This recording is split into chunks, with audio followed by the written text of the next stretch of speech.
એનું કારણ શું? એ તો આવે બોલાવા, પણ તારે નાઈ ધોઈને આવવું પડે ને યાર, ફ્રેશ તો થવું. ના જાય કઈ, એ તને મળીને જાય. એને એની તાકાત છે ઈ જાય.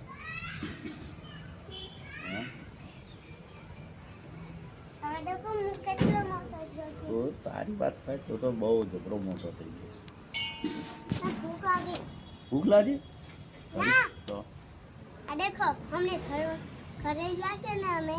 હા ઘરે રમશે તો એમ છે મોટો દેખ એવું છે એમ ને? સરસ.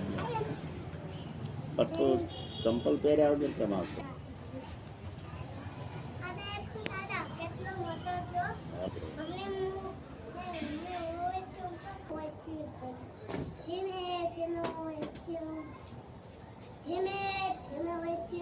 હા, ધીમે ધીમે ચાલે.